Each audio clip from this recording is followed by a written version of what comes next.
This episode is made possible in part by generous supporters on Patreon. Hello Wobblies, welcome to Wobbly Otter Outdoors. I'm Chris, and in this episode we're having a look to see what the temperatures are inside our cooler and more.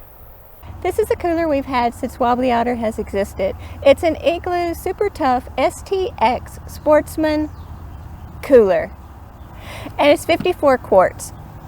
It is insulated. It has ultra-therm insulation in the body.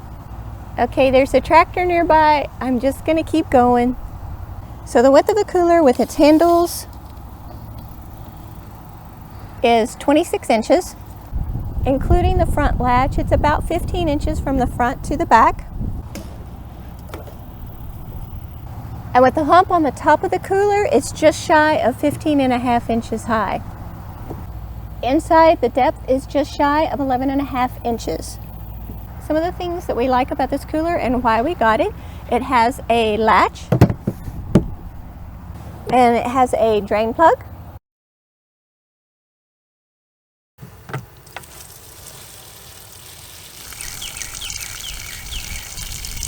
The drain plug works fine in that it hasn't ever completely popped loose. It will very, very slowly have a leak, very tiny little leak, but it does. Has metal hinges on the back. Nice rubbery grips on the handles, and the handles are a nice size and they fold up and down.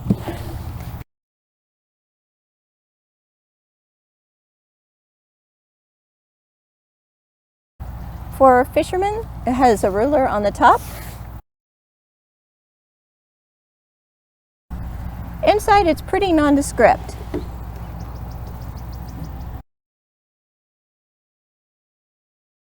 So the negatives about having pretty much any cooler include needing to get ice. This cooler for us is a nice size in that it fits comfortably either in the back of the pickup when we're using George or in the galley of Poe when we're using it.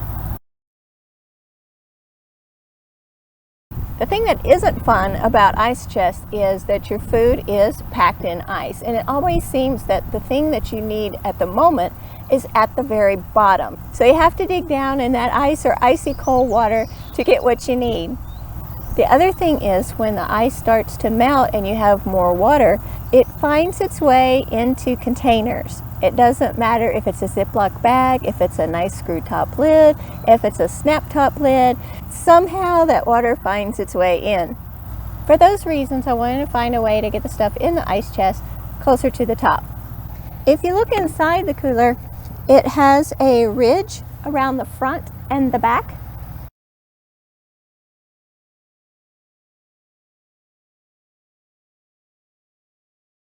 So I went looking to see if there is a basket for this particular cooler. I looked on Amazon, wasn't finding much, so I went to Igloo's website to see what I can find in the way of baskets. When you do a search for the STX or the Sportsman cooler, you won't find any baskets listed specifically for it. So I measured in the inside of the cooler the top of the lip in the front to the top of the lip in the back. It is right at 12.25 inches. So then I just looked at every basket that they had to see if they had any that were 12.25 inches on any dimension or thereabouts. And I found two, neither of which are listed to be for a 54 quart cooler.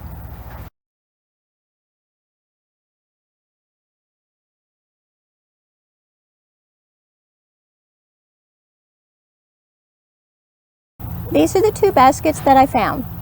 One of them is about 1/3 more wide than the other. Both of them will fit side by side.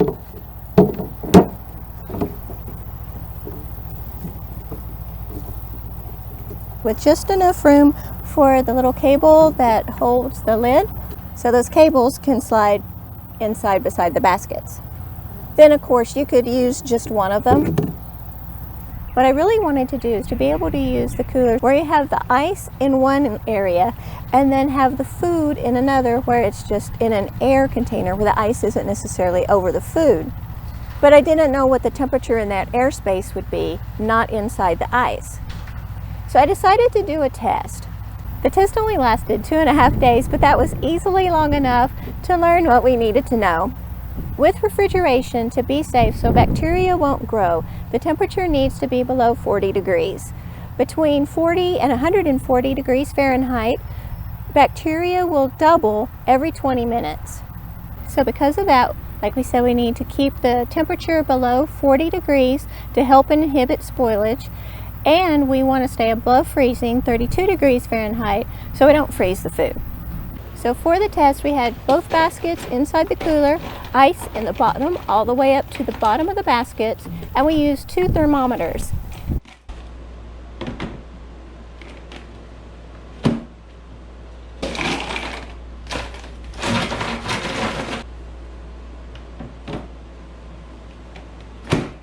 These are the thermometers we use. They each have a probe in them.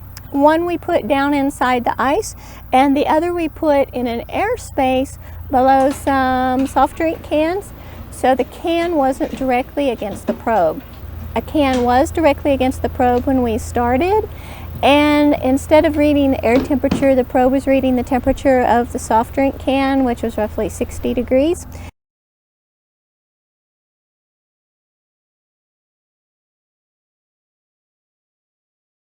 So then we moved the can to the side, but the probe was still at the bottom of the basket, nothing touching it other than the basket.